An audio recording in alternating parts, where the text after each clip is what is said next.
అందరికీ నమస్కారం అండి. ఇవాళ సెంట్రల్ గవర్నమెంట్లో క్యాబినెట్ మీటింగ్లో పోలవరం ప్రాజెక్టుకి సంబంధించి 12,000 కోట్లు రిలీజ్ చేయడానికి ఒప్పుకున్నారండి. ఈ ప్రాజెక్టు రిలీజ్ చేయడానికి, ఈ ఫండ్స్ రిలీజ్ చేయడానికి చంద్రబాబు నాయుడు గారి కృషి ఎంతో ఉంది. ఇవాళ 12,000 కోట్లు ఇవ్వడం వల్ల మనకి పోలవరం ప్రాజెక్టు వచ్చే 3 ఏళ్లలో కంప్లీట్ చేయగలుగుతామనే ఒక భరోసా వచ్చింది. ఇవాళ 12,500 కోట్లతో మన పోలవరం ప్రాజెక్టు కంప్లీట్ చేయబోతున్నామని మీ అందరికీ తెలుపుతున్నాం. కాఫర్ డ్యామ్ అయినా కానివ్వండి, అలాగే డైఫామ్ వాల్ అయినా కానివ్వండి, ఈ రెండు కంప్లీట్ చేసుకుంది ప్రాజెక్టు. అలాగే ఫినిష్ చేయాల్సిన గేట్స్ అయినా కానివ్వండి, అలాగే ఫినిష్ స్టేజెస్లో ఉండే ప్రాజెక్ట్ అంతా కూడా కంప్లీట్ చేయడానికి వచ్చే 3 ఏళ్లలోనే కంప్లీట్ చేయడానికి ఫుల్ ప్రయత్నం చేస్తున్నామని మీ అందరికీ తెలుపుతున్నాం. ఇవాళ చంద్రబాబు నాయుడు గారు కృషి ఎంతో ఉంది ఈ ఫండ్స్ రావడానికి. 2 సార్లు జలశక్తి మినిస్టర్ గారిని కలిశారు.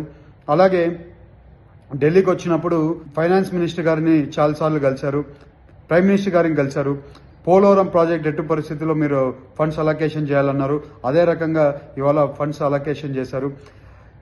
ఇవాళ మీకు మళ్ళీ చెప్తున్నాం, మన రాష్ట్రం బాగుపడాలన్నా, పోలవరం ప్రాజెక్ట్ కంప్లీట్ అవ్వాలన్నా, మన రాష్ట్రం తెలుగు వాళ్ళు తల ఎత్తుకొని తిరగాలంటే అది ఒక చంద్రబాబు నాయుడు గారి వల్లే అవుతుంది.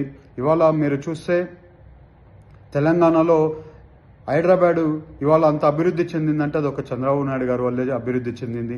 అదే రకంగా ఇవాళ మన రాష్ట్రం కూడా ఈ 5 ఏళ్లలో 20 ఏళ్ళు వెనకలకు వెళ్ళిపోయింది. దాన్ని అంతా కూడా మన స్టేట్ కరెక్షన్ జరుగుతుంది. ఇప్పుడు ఆ కరెక్షన్లో భాగంగా చంద్రబాబు నాయుడు గారు ఎంతో కృషి చేస్తున్నారు. ఆ కృషిలో ఇప్పుడు ఈ ఫండ్స్ కూడా ఒక భాగం. ఇవాళ పోలవరం ప్రాజెక్టు కంప్లీట్ అవ్వడానికి 12,000 కోట్లు దోహదపడుతుంది. అలాగే మీరు చూస్తే ఫైనాన్స్ బడ్జెట్లో కూడా అమరావతికి కూడా 15,000 కోట్లు ఇవ్వడం జరిగింది. దీనివల్ల మన అమరావతి అలాగే మన పోలవరం ప్రాజెక్టు తొందరలోనే కంప్లీట్ అవుతుందని చాలా కాన్ఫిడెంట్గా మేము చెప్తున్నాం. వచ్చే 3 ఏళ్లలో పోలవరం ప్రాజెక్ట్ కంప్లీట్ చేస్తామని మీ అందరికీ తెలుపుతున్నాం. అలాగే ఇవాళ మీరు చూస్తే మనకి పామాయిల్ రైతులకు కూడా పోయినసారి ఏలూరులో కూడా ఒక మీటింగ్ పెట్టి చెప్పడం జరిగింది. పామాయిల్ రైతులది కూడా ఇంపోర్ట్ డ్యూటీ వేయాలని అడుగుతున్నాం. ఇంపోర్ట్ డ్యూటీ వేయడానికి కామర్స్ డిపార్ట్మెంట్ ఒప్పుకునింది. అది వచ్చే రోజుల్లో ఇంపోర్ట్ డ్యూటీ కూడా వచ్చే పామాయిల్ ఫారిన్ నుంచి వచ్చే ఇంపోర్ట్ పామాయిల్ మీద కూడా డ్యూటీ వేయబోతున్నారని మీ అందరికీ తెలుపుకుంటున్నాను. ఇవాళ ఎంతో సంతోషంగా ఉంది. పోలవరం ప్రాజెక్టు ముందుకెళ్తుంది. ఈ వచ్చే నవంబర్ నుంచి పోలవరం ప్రాజెక్టు పనులు స్టార్ట్